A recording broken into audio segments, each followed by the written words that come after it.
Hey, welcome everybody from around the world, wherever you're joining us. Good morning, good evening, good afternoon. This is Moonshot 51, and we've titled this Flying Through Stress. The other week, I was invited to give some thoughts on stress with a men's group that I mentor to. And just thinking about that, I felt that there's a little bit more that I could cover on. So each one of us as an individual are a valuable piece of life's pattern. We're an element of its eternity. And we're blessed with this marvelous opportunity to live and to experience things in our lives. Yet in the eternal time line and scope and spectrum of the universe, we're smaller than a grain of sand, but that grain of sand still to us makes us feel, or has us feel, that everything is about us. We're involved so much in things in life that impact us externally, and trying to deal with this is this topic of stress and how we deal with that and how we respond to it. So with our discussion, I'd like you to find some space where you can learn that stress is something to use as a tool to toughen yourself and to strengthen yourself and to become more resilient and bounce back from challenges and even embrace challenges. Now, our brain is the most powerful organ in our human body, and it consumes approximately 20% of all of the energy that we produce. And so because of that, to perform its functions and to conserve this energy with the 35,000 odd decisions that an adult will make every day, it creates shortcuts for us to behave within, and it creates boundaries for us to be safe within. And as we venture through each day, the plans and the hopes that we have are often disrupted or fatigued by things that, again, we haven't planned for, or they're external and impacting on us. And how we respond to it internally is how we're able to grow. And so looking forward to stress is a great thing. And although we can usually work through a number of these challenges, there are some that do send the wheels spinning on us.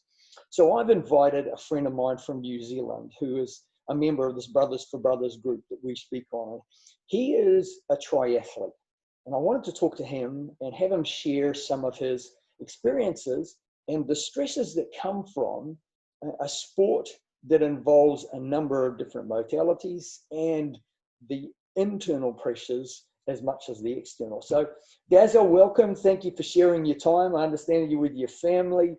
So good to see you sharing some of your posts with your young fella and getting him ready for the years ahead. So, mate, as a triathlete, not everyone might be familiar with the triathlon event. So just want to quickly give us a brief on the triathlon. Yeah, kia ora matua. Thanks for having me, mate. So for those that don't know, there's sort of, in a triathlon, obviously tri means three, so there's three disciplines to it. And traditionally tends to be a swim and a bike and a run of varying distances. So an Olympic distance triathlon, which is a traditional 1K or 1,500 metre swim, 40K bike and a 10K run, varying terrains around the world. And then you've got right up to your Ironman distances, which is a 3.8 kilometre swim, a 180 kilometre bike ride, and a 42K run or a marathon at the end. And obviously there's a half Ironman distance of that. So yeah, and right around the world they have varying different terrains. They have off-road, on-road, etc. So with those three modalities, tell us what's the hardest for you?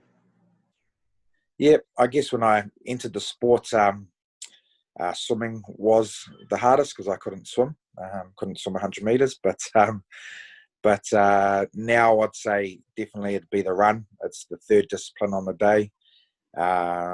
And, you know, fatigue's kicking in. You know, from a rugby background, I played loose forward, so I was pretty fit and could run for days. But in the triathlon world, you're running a lot further than a game of footy. I tend to be a bit bigger than most of the athletes that I'm competing against, but that's what I like about the sport is it's, you know, all ages, size, weight, you know, abilities. It's awesome. Yes, you got lean bodies out there that are streaking through the water, and then there's you powering on. So with those different activities, there's internal and external stresses. Tell us a little bit about that and what impacts you the most as far as stress on you as the athlete. Yep. Obviously, fatigue is the biggest one. So fatigue in your training, you know, and that's mentally and physically. But I guess just stepping through the process of having three disciplines, you know, swimming, you've got to get through that fear of through the water. You're normally getting bashed around by a you know, mass start, you know, 1,000 people starting swimming on top of each other. So you've got that fear factor, mental battles with yourself. Then you've got nutrition. You've got to make sure that you're fueling your body throughout, because on the back end you don't want to blow out. And so there's lots of things to focus on, as well as making sure that, you know, you're staying within your limits, because on a long day you could be out there for upwards of 17 hours. So you've got 17 hours to finish an Ironman. So you're making sure that you're fueling yourself, pacing yourself, because it's a long day at the office. Don't do that and it gets pretty wrong. And it's not uncommon to have a support crew or group of helpers, but you know, who ultimately has the responsibility for you and for the race? Who are you accountable to? Well, I see myself as accountable to my family, you know, accountable to myself. I set out doing this for myself initially, going through some sort of mental health battles and wanting to be able to have a sense of accomplishment, and teach myself that once I start something, I can finish it. So, yeah, accountability wise, you know, to myself and to my family, because they are the ones that sacrifice the time away from me as a father and you know, a partner, etc. Yeah, so that's kind of where it's at for me.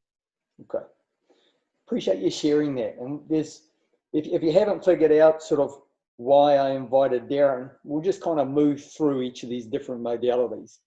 As you can see, it's more difficult in the water. People are slower wading through water than running through it, because water's moving with its own pattern, its own rhythm. It'll hinder your progress unless you actually find flow with the water. And beneath the water, your depth of field is restricted, as are your options to move with some form of alacrity or speed or pace.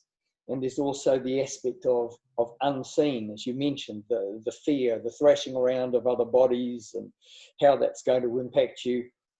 Above the waterline, as you stay above the waterline, your depth of field is increased. And this depth of field is something that I wanted to just touch on with respect to stress and our confidence that gets increased significantly as we're able to expand our depth of field. So in the water as against on the bike and then on the road, your depth of field and your surroundings, you're able to keep yourself to where you're able to get through the challenges by yourself. But you've mentioned the internal as well as the external stresses that come upon you.